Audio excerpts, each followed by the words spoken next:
Mitä mainiointa tiistai-iltaa, hauska nähdä teitä kaikkia taas. Kiva, kun on kiva porukka koolla. Eilenkin teitä oli yli 600 000 hyvän tuulisen asiallista ihmistä saattelemassa uutisankkuri Matti Rönkää lokoisille eläkepäiville. Eli kiitos, että liitytte seuraamme ilta toisensa jälkeen, mutta nyt peli käyntiin. Illan vieraamme on suuriin yleisöihin tottunut. Edellisellä TV-esiintymisellä katsojia oli yli 100 miljoonaa. Tervetuloa videopelien käsikirjoittaja, ohjaaja, myös näyttelijä, luova johtaja Sami Järvi. Kiitos paljon. Sä oot kovan luokan tekijä suomalaisilla markkinoilla, mutta myös kansainvälisesti. Iso tähti, sä oot nimittäin paitsi ollut kehittämässä monia maailmalla menestyneitä pelejä, niin myös antanut kasvosi niille. Kyllä vaan, joo. Noita pelejä pelaa kohtuullisen paljon porukkaa, vaikka Max Paynea. Niin kuinka rauhassa sä saat kadulla kävellä? Kyllä mä onneksi täällä Suomessa saan ihan rauhassa, että kyllä se on enemmän poikkeus, jos joku lähestyy ja tulee sanomaan, että on tykännyt peleistä. Kyllä sitä välillä tapahtuu, mutta mä luulen, että suomalainen jotenkin sosiaalinen kulttuuri on kanssa ehkä semmoinen, että ihmiset vaikka ehkä tunnistaa, niin ne ei välttämättä tule sanomaan, mikä on kyllä ihan kiva juttu. Mutta sanotaan, että sitten kun tuolla ollaan kansainvälisesti jossain pelitapahtumassa, niin sitten kyllä tietysti ihmisiä tulee ihan jonoksasti. Niin, no mutta entäs kun sä liikut paljon ja kansainvälisillä lentokentillä, niin tunnet sä ne katseet? No silloin tällöin kyllä jo lentokentällä joku tulee niin kuin morjestamaan.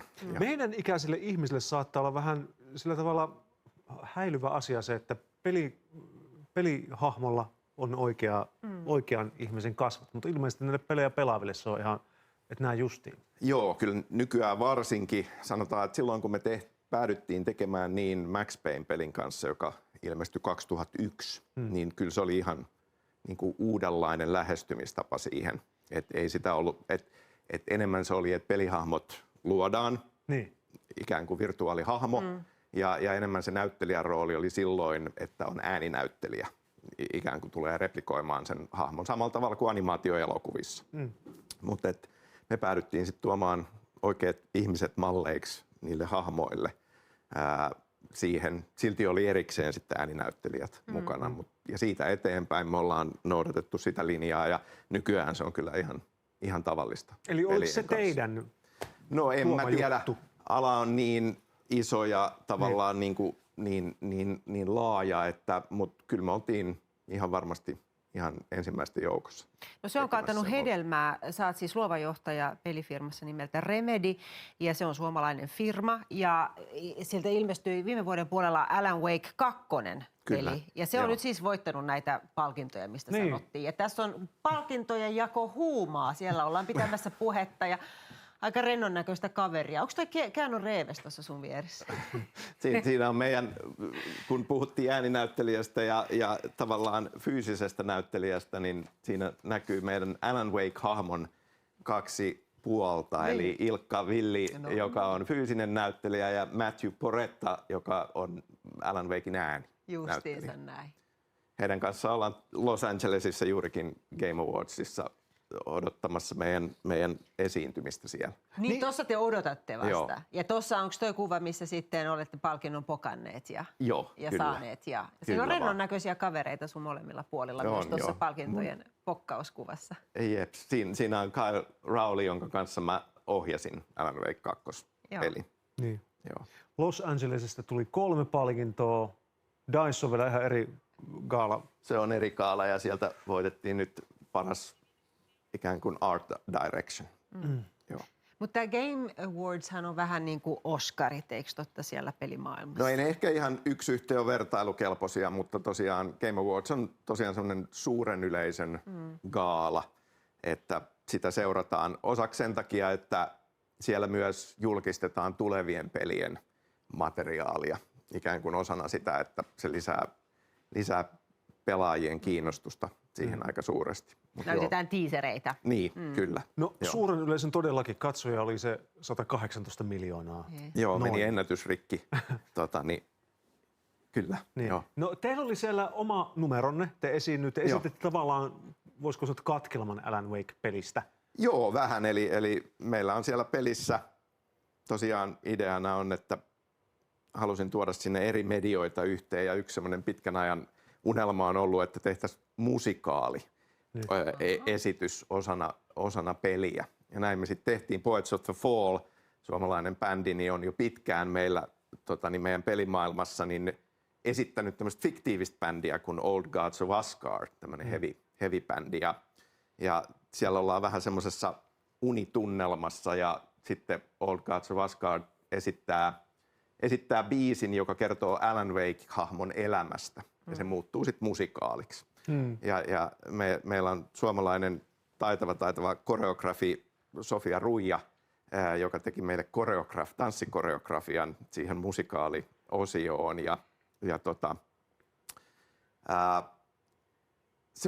Se oli ikään kuin valtavan suosion saavutti heti, kun peli tuli ulos, että pelaajat rakastu siihen pätkään ja sitten sitä ruvettiin kyselemään, että olisiko tämä live-esiintyminen The Game Awardsissa ja Jeff Keighley, joka pyörittää Game Awardsia, oli yhteydessä, että onnistusko ja hirveällä kiireellä me väsättiin sitten live-esitys siitä pystyyn, että bändi oli siellä ja Ilkka ja Matthew ja David Harewood, joka myöskin laulaa siinä sitten osan, niin oli siellä ja oltiin live-lavalla. Ikinä en kyllä omassa elämässäni olisi voinut kuvitella, että päädyn tämmöistä tekemään täytenä amatöörinä, mutta siellä pääsi vetämään tanssit. Se oli täyttä törinää ja pätkä löytyy siis YouTubesta, jos haluatte nyt käydä tämän kuvailun jälkeen sen vielä sieltä katsomassa. Kantsi käy, näytti hauskalta. Sami siis käsikirjoittaa ja ohjaa videopelejä ja välillä todellakin lopputulos näyttää niin kuin katsoisi elokuvaa. Kyllä, tässä pieni näyte lyhyt elokuvasta, joka on tehty Alan Wake 2 peliä varten. Kato. Tuhlaajapojan paluu. Ja häntä kuipien välissä. Tuliko hakemaan anteeksiantoa? Uutiset mistään paluusta ovat ennenaikaisia. Tulin vain käymään. Ja nyt kun muistan millaista tämä touhu täällä on, en viivy kauaa. Missäs veljesi luuraa? Pisti hengiltä. Rupes käymään aivoa se ainainen länkytys. Uurilahden mestarille. Mutta ei se paskaveli kelvannut edes siihen.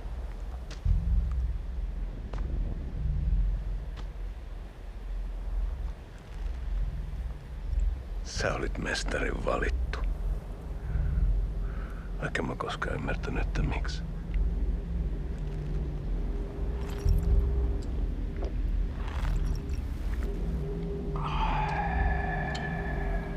Sami sanoi, kun katsottiin tuota pätkää, että oli aika kuumottavaa. Oli joo. Siis päässyt niinku tekemään semmoisia juttuja tässä projektissa, mitä ei ole oikein ennen päässyt vastaavalla tavalla tekemään. Paljon ollut heittäytymisiä.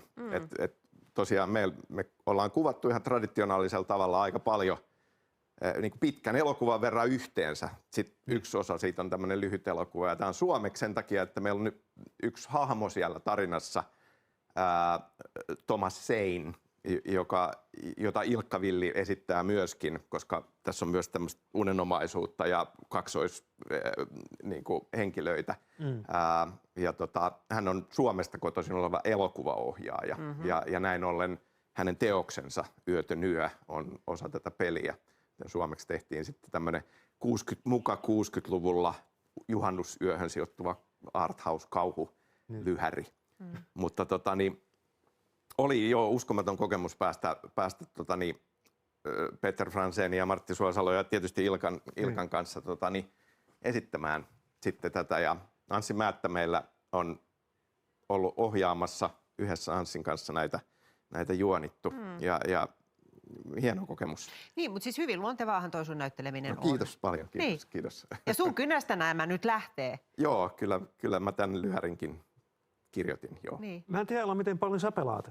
No siis todella paljon. Kun mä oon vähän jäänyt jonnekin Formula 1-peleihin. Mä en ole sinne päässyt edes. 25 vuotta sitten, mutta niissä peleissä ei esimerkiksi ollut elokuvia sisällä. Joo. Mutta nykyään pelilogiikka toimii silleen, että nykyään, no ei tämä mikään tavallinen juttu ole, niin. Mutta kyllä mulla on ollut pitkään ja useamman pelin ajan semmoinen tavoite, että tuodaan ikään kuin muita taiteen lajeja, muita medioita, niin osaksi sitä pelimaailmaa ja sillä tavalla luodaan mun mielestä ikään kuin aidompi ja uskottavampi maailma sinne pelin sisään.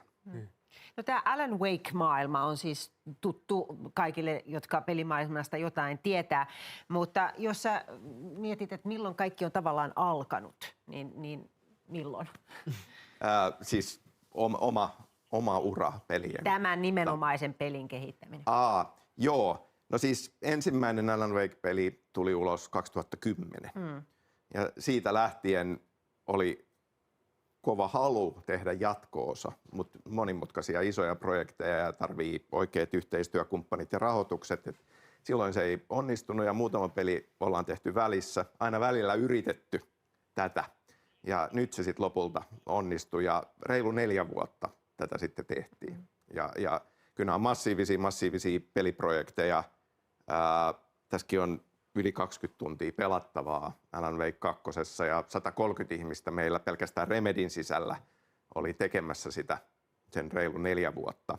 Ja sen lisäksi sitten kokonaan filmiryhmä esimerkiksi on kokonaan melkein ulkopuolelta ja muita esimerkkejä, että paljon muitakin siihen sitten tekijöitä mahtuu mukaan. Niin, eli 20 tuntia peliä, se on TV-sarja. No ehkä sanoisin, että TV-sarjan 2 kautta melkein yhdessä, joo. Pelifirmoista ja peleistä kirjoitetaan, kunnista kirjoitetaan, niin aika usein talousotsikon alla, ei niinkään kulttuuriotsikon alla. No nyt Variety-lehti valitsi tai listasi 500 maailman vaikutusvaltaisinta media-alan vaikuttajaa ja sä oot sillä listalla mukana. No se oli kyllä uskomaton kunnia ja olin siitä ihan hurjan yllättynyt siihen asti, että mietin, että onko tässä tapahtunut joku virhe, mutta ihan mieletön kunnia ja nimenomaan perusteluissa. Siellä on elokuva-alan, musiikkialan, kansainvälisiä tunnettuja nimiä listalla pelialalta myös ja kuitenkin juuri ehkä se, että tässä nyt tarkoituksenmukaisesti tuotiin näitä eri taiteen aloja osaksi yhtenäistä pelikokemusta, niin se koettiin jotenkin semmoiseksi pioneerityöksi ja alan viemiseksi sillä tavalla eteenpäin, niin uskomaton kunnia. Niin siis harmittaako se, sillä listallahan ei paljon suomalaisia nimiä sillä tavalla, kulttuurinimiä. Niin, no taisin nyt olla ainoa. Niin, kyllä, joo. Niin se, että peleihin suhtaudutaan ja pelimaailmaan nimenomaan talousasiana eikä niinkään välttämättä kulttuuriasiana saatu taiteen. Joo, tämä on ollut pitkä tie ja ala on kasvanut niin kuin monella tapaa vuosien varrella kovasti. Koen, että muutosta on tapahtunut ja kyllä mun mielestä nyt nimenomaan Alan Wake 2 kanssa tuntuu, että on joku muutos tapahtunut ja kulttuuripuolelta sekä kansainvälisesti että täällä Suomessa niin on asia noteerattu. Niin, ja sulla on perspektiiviä, koska sä oot ollut mukana siis vuodesta 1996. No 95 loppupuolella ilmeisesti piti oikein kaverilta kysyä, että koska tulin kirjoittelemaan ensimmäiseen peliin tekstejä, niin joo, yli 28 vuotta. No paitsi, että sä oot tämän henkisen panoksen antanut, niin sä oot antanut ihan konkreettisesti itsesi pelien käyttöön. Eli Max Paynein kasvot on sun kasvot ja sitten Alan Wake-pelistä on Alex Casey. Joo, kyllä näin on. Miten päädyttiin tällaisiin ratkaisuihin, vaikka että susta tuli alun perin Max Paynein kasvot? No Max Paynein kasvot, se oli semmoinen tarina, että roolipelejä harrastin ja harrastuksena niiden ympärillä sitten yliopiston roolipeli ry esimerkiksi, niin siellä oli julkaisu.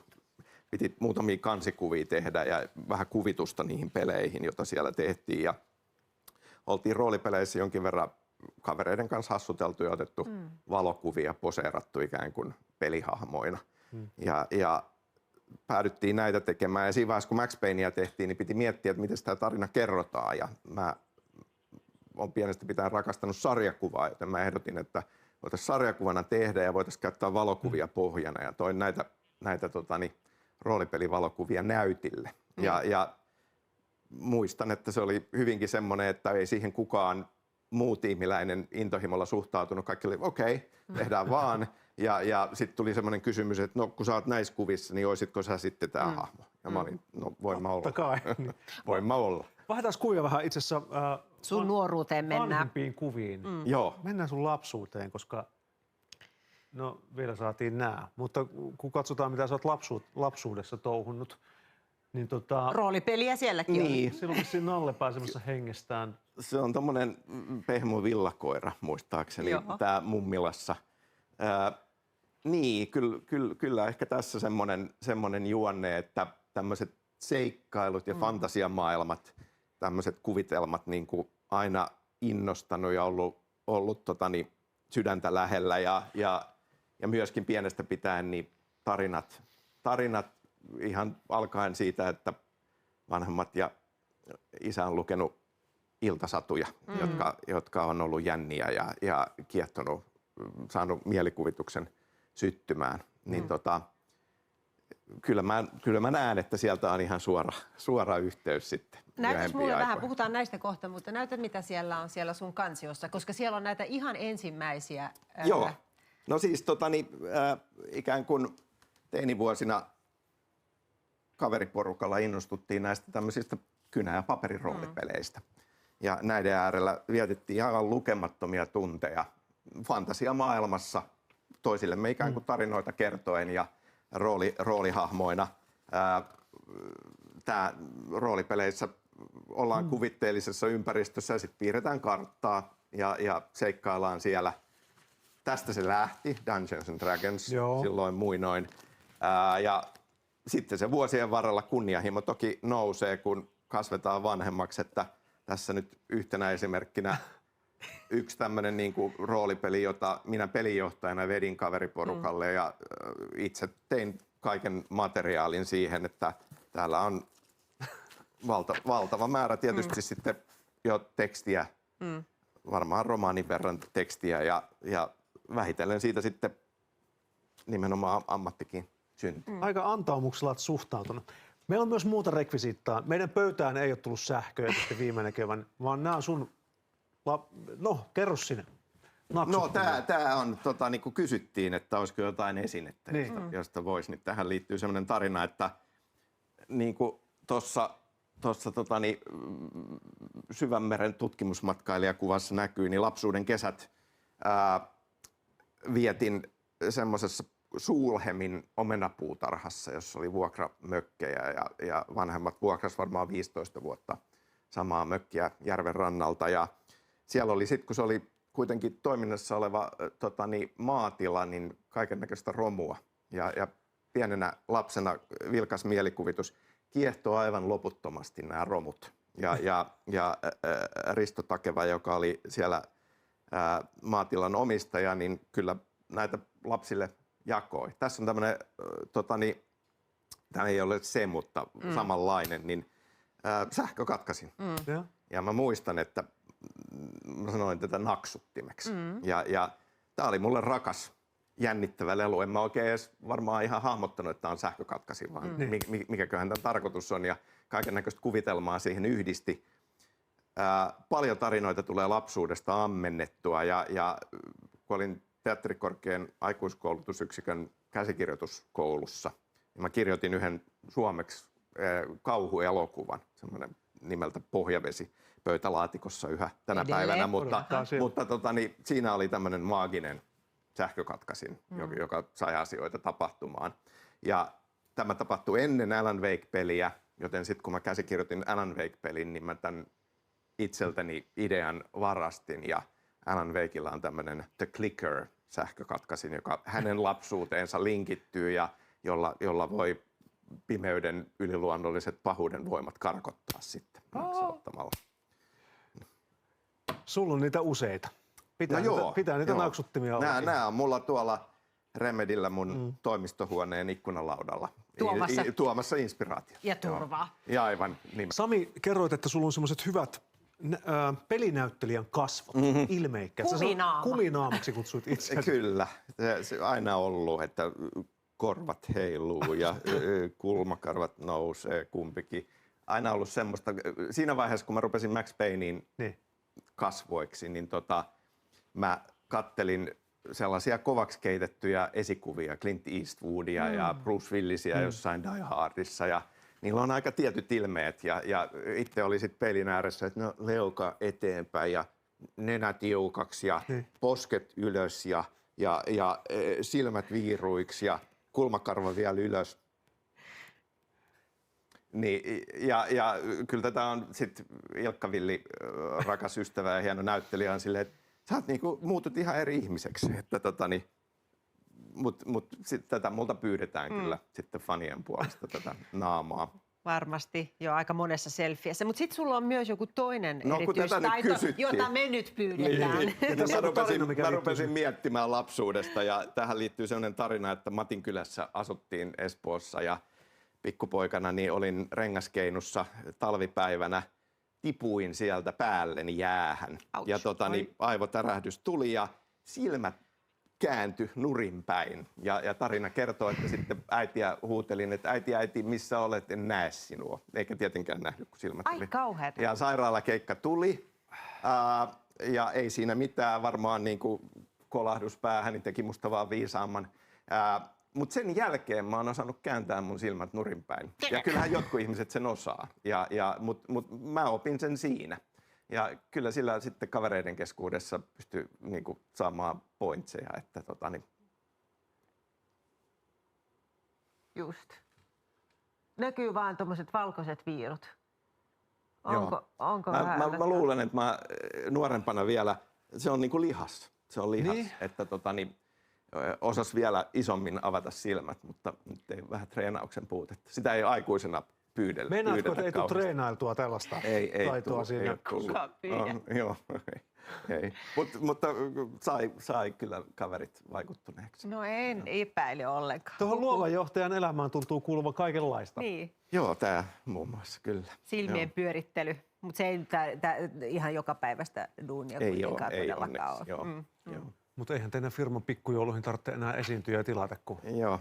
Mutta siis työpaikalla tästä ei tiedetä vai? No nyt tiedetään varmaan, joo.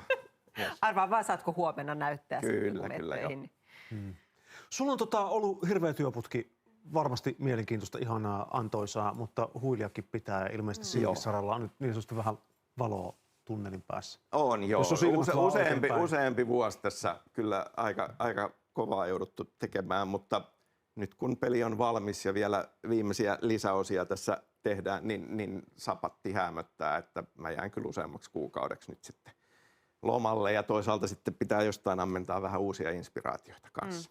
Mutta sitä ennen sä käyt ehkä pokkaamassa taas jonkun palkinnon, tulee nimittäin gaala Lontoossa. Joo, vielä on BAFTA-gaala, että sinne pitää mennä katsastamaan. Että. Joo. Niin. Ja eikö BAFTA-gaala on se, mistä Martti Suosalo voitti kanssa? Kyllä. Ansaitusti Ahti talonmiehen roolista, joka nyt Alan Wake 2 myös oli hahmona, mutta myös siinä edellisessä pelissä Controlissa. Uskotko, että saat sabatin aikana luovuuden pidettyä sillä tavalla, tiedä vaikka rupeaa kirjaa pukkaamaan? Mä luulen, kirjallisuuden opinnot sillä taustalla. Joo, no niin, katsotaan. Jos on ilman deadlinea ja pelkästään tekemisen riemusta, niin kyllähän siitäkin virtaa saa. Ja tossahan sulla on ihan mukavasti materiaalia. On, joo, kyllä sitä löytyy. Hei, kiitos Sami, kun tulit käymään. Ota vielä naksutin käteen ja Kiitos paljon. kun me sua kiitellään ja kerrotaan, että huomenna vieraaksi tulee taitoluistelija Milla Kajas Virtanen, niin samalla ehkä saadaan vielä kerran turvallinen valot pois. Noniin. Kiitos.